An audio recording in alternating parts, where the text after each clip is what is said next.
Hello' guys, আমি সকলোৱে গমে পাইছোঁ যে এতিয়া এইকেইটা দিন গোটেই অসমতে হওক ভাৰতবৰ্ষতে হওক প্ৰতিবাদ চলি আছে যে দুখীয়া উচিত শাস্তি পাব লাগে, আমাক চিকিউৰিটি লাগে, আমাক ছেফটি লাগে। আমি সকলোৱে গম পাইছোঁ যে কলিকতাত এটা ডাঙৰ কেছ হৈছে। এজন 31 বছৰীয়া ডক্টৰনীক ধৰ্ষণ কৰা হৈছে, ধৰ্ষণ কৰি মাৰ্ডাৰ কৰি দিয়া হৈছে। কি হৈছিলে আমি সকলোৱে গমে পাইছোঁ যে ডক্টৰনীগৰাকী অন ডিউটিত আছিলে।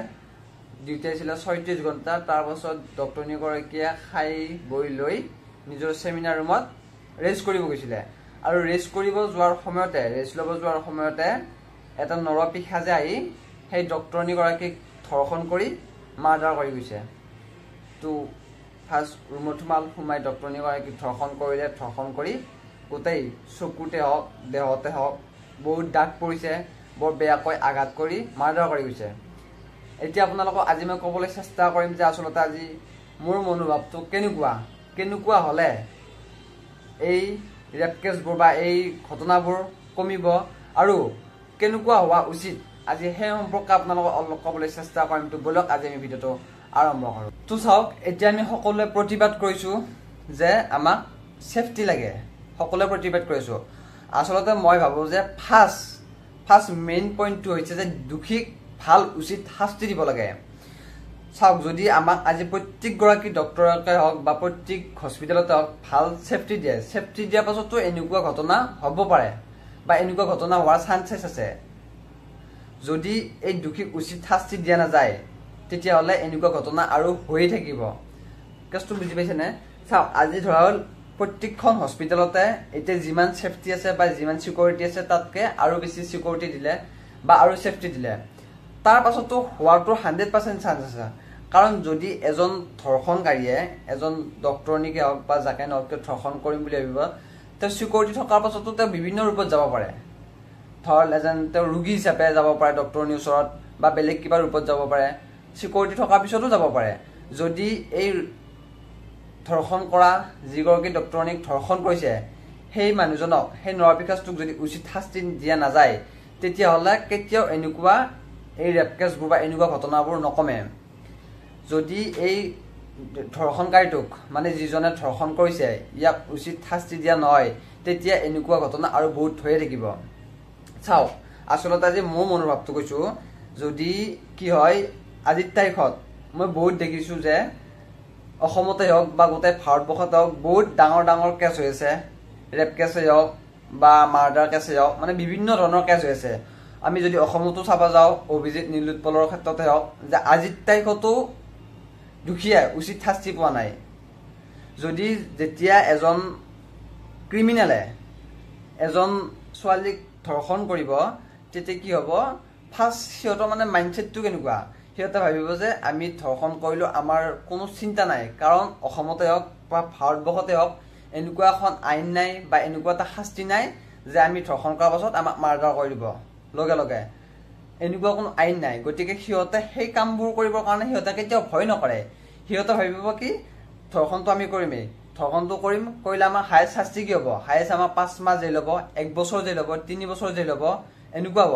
কিন্তু এনেকুৱা যে শাস্তি আমাৰ নহয় যে আমাক মাৰি নেপেলায়, এনেকুৱা এটা সিহঁতৰ মাইণ্ডছেটত থাকে। বুজি পাইছেনে? এইটো মোৰ মনোভাৱটো কৈছোঁ।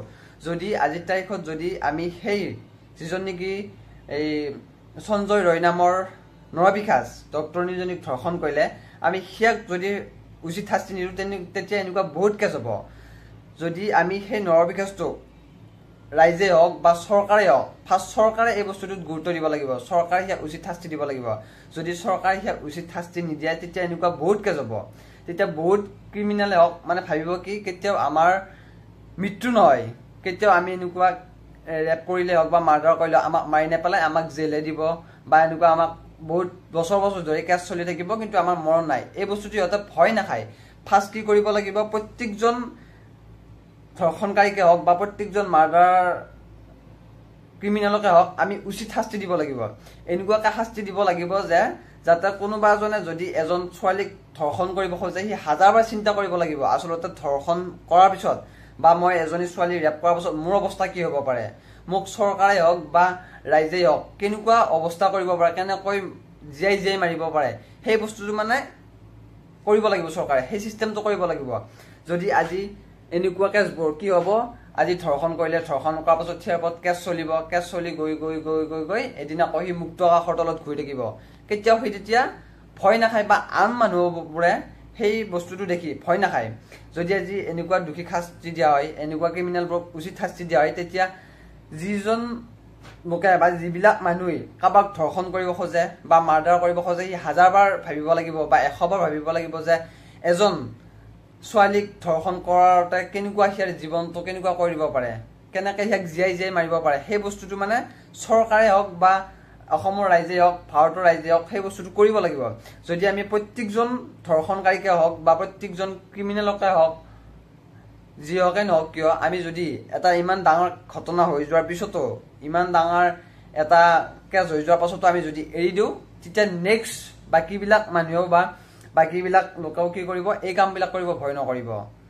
তো কি হ'ব, বোলে ক'ব যে অমুকত এনেকুৱা এটা কলকাতা কেছ জ্বলিতে, সেয়া কি হ'ল, সেইটো এতিয়া ঘূৰিয়ে আছে, গতিকে চিন্তা নাই, আমাৰ কোনো ভয় নাই।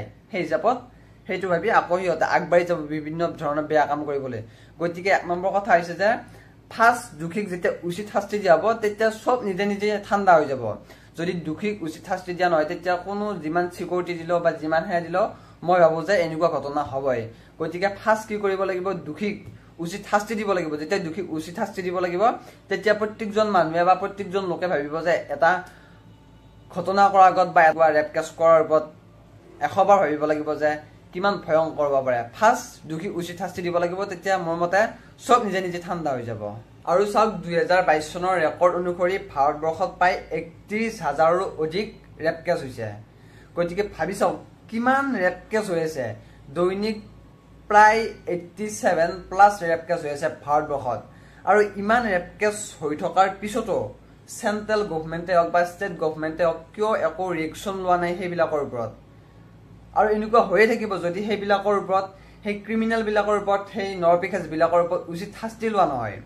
চাওক, মোৰ মতে কি ক'ব খুজিছোঁ জানিছেনে, ধৰা হ'ল আজি ইমানবোৰ মাৰ্ডাৰ কেছে হওক বা ৰেপ কেছে হওক হৈ আছে, যদি সিহঁতক যদি ৰাজহুৱাভাৱে হওক বা চৰকাৰীভাৱে হওক মানে উচিত শাস্তি যদি দিব দিলে হয় বা উচিত শাস্তি যদি চৰকাৰে দিলে হয়, তেতিয়াহ'লে পিছৰ লোকবিলাকে মানে যিবিলাকে নেকি এতিয়া ধৰ নতুনকৈ ৰেপ কৰিছে বা নতুনকৈ ধৰ্ষণ কৰিছে, সিহঁতে 100বাৰ ভাবিব লাগিলে হয়, 1000বাৰ ভাবিব লাগিলে হয়, যাতে এনেকুৱা এটা ধৰ্ষণ কৰাৰ পিছত আমাৰ অৱস্থা কেনেকুৱা হ'ব পাৰে।